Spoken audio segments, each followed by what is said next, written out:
Welcome to the Parenting Successful Teens, the podcast that cuts through the overwhelm and stress of this phase and offers parents simple, practical, cognitive, science-based strategies for keeping their teens on track. Join master coach and real-life mom, Allie Irwin, to talk about real teens, real problems, and the skills it takes to raise successful adults.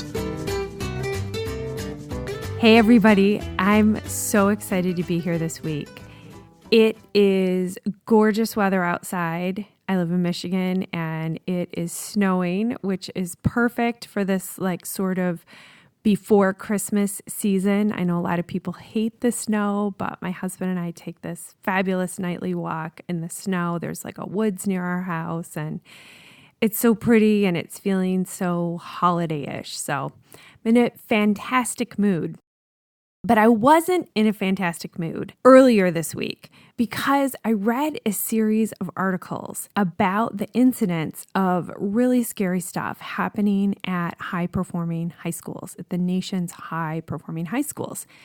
And we're talking about really scary stuff like drug and alcohol addiction at 2 to 3 times the national average, 2 to 3 times. And some of those studies even went on to say things like, kids were more likely to be addicted, leave high school with having an alcohol problem if they were at a high-performing school than if they were at a low-income school. What they attributed this to was the incredible amount of pressure that kids in these schools feel to have a perfect high school resume. And I was super bummed out about that because I know the parents who send their kids to those schools have sacrificed a lot so that their kids can go to these schools that the parents believe will give their kids the best chance of success in life, right? And the article even went on to say that it's a big problem because it's hard to get funding to study kids at those schools as at risk because they're already perceived to have so many advantages that the consensus is sort of that they should just suck it up and deal. And oh, gosh, that was such a bummer. I was 2 days. I was so upset and I was trying to talk to everyone about it. But then I remembered that we don't have to wait for research studies to tell us how to change things for those kids, for our kids, no matter what school district they're at, because we know the secret. The secret that it isn't about the school we send our kids to, it's about supporting the kids we send. And that is such good news. So many high school parents are losing their mind trying to pave their way for their kids to get into that right college, the right school. It's like their kid's future is hinging on an admission officer's decision at a college with a 15% acceptance rate. And if you really believe that, then you are going to feel a lot of pressure in high school. Because if you think that your future hinges on this admission officer's decision, gosh, it's like staking your financial future on winning the lottery. Right? That's crazy. And that line of thinking is putting all the power outside of yourself and outside of your child. It's like you're outsourcing your child's success to the lottery. What we want to be doing instead, what we have the power to do right now, is to teach our kids that their success doesn't lie in someone else's hand. Their success lies in their own hands. They have the power to create an amazing future because of who they are. And this isn't some Pollyanna level sunshine and unicorns BS. It really is true. The New York Times did an article I read last winter where they looked at the statistics of the income brackets of incoming students at schools across America. And then they looked at their income coming out of school, and then 5 years later, and then maybe even lifetime median earnings. I can't remember that piece. But they looked at how likely a school was to change a student's income bracket. And now I know that your income is just one measure of success, but it is a measure that parents look at and they think about when they think about schools like Harvard being a golden ticket. And And what the study showed is that you are much more likely to change income brackets over where you came into school at if you are at other schools. So big picture, it showed that schools like Harvard aren't a golden ticket, that you are likely to come out very much at the same income bracket you came into. And this is equally true no matter where your kid goes to school. No matter what high school your kid goes to. For many kids, they come out even at a lower income bracket because now they have huge amounts of student debt. They passed up that state school where they were going to get an amazing scholarship to go to the more prestigious school that offers zero merit-based financial aid, and they're in that middle bracket where they don't qualify, they don't have enough to just pay for everything themselves, and they have too much to get significant financial need-based aid, and those top schools offer no merit aid. So the kids actually come out lower. They work their ass off in high school, and the reward is college debt.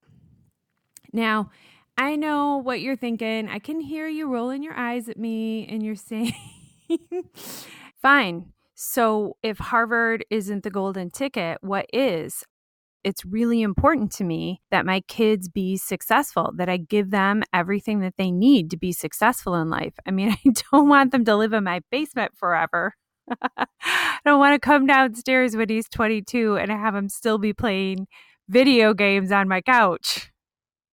What we want to be doing while our kids are in our home still is teaching our children personal agency, teaching them that the responsibility for their future is on them, with our support, of course. It's within their control. And then from that place, they can be successful in college. Does that make sense? Right? Like if your future is your responsibility, then it's all about helping our kids be responsible for their own future. And it's a very different shift than thinking that we need to get them to this school and it's the school's responsibility to make them successful. Does that make sense? So here's another analogy. You can kind of think about finding the right college for your child is like helping them find the right partner.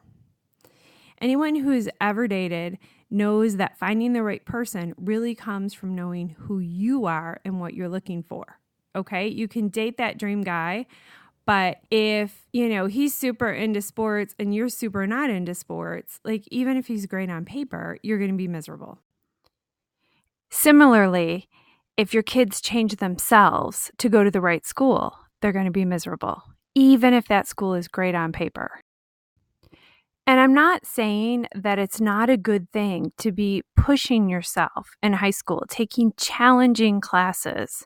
More what I'm saying is that you want to bring the focus to gathering all of the skills that you need to be successful, not just the correct number of AP classes or the perfect combination of clubs and extracurriculars.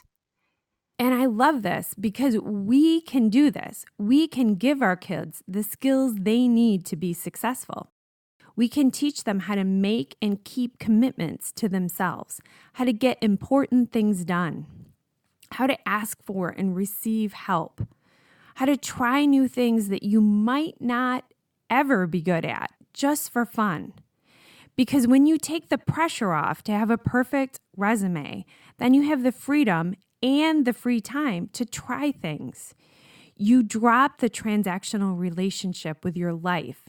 I'm going to take robotics even though I'm really not that interested just because it looks good on college applications. Because at the end of the day, that thing that you tried just because it seemed like fun can be the exact thing that sets you on a path. Like my client whose daughter changed her major after a skiing accident landed her in the ER to set a broken bone.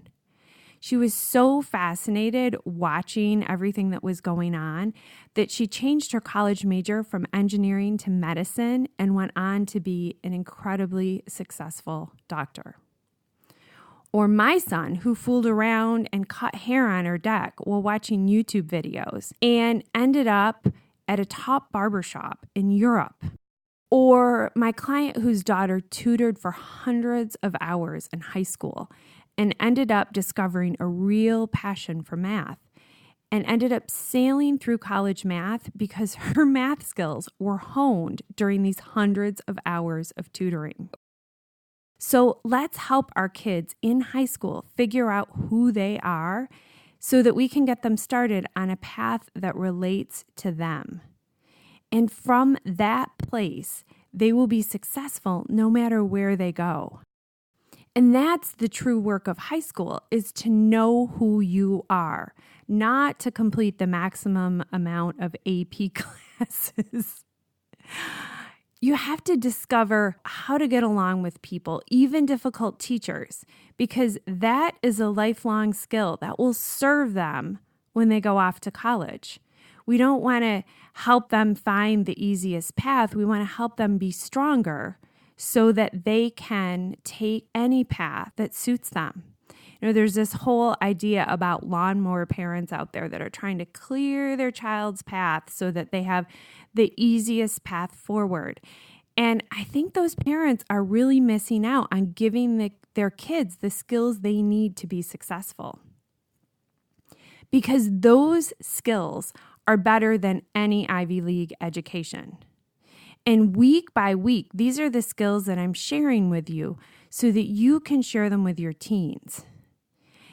Make no mistake, I don't actually have anything against the Ivy Leagues.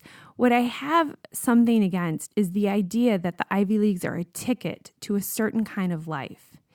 And what I want you to see and help you share with your kids is that their future is not dependent on getting into a prestigious college. They can go if they want. That's not a problem. But helping them see that they can be successful no matter where they go. And taking that unhealthy pressure and fear of failure off will put them back in the driver's seat. You'll be teaching them the skills they need to create their own success.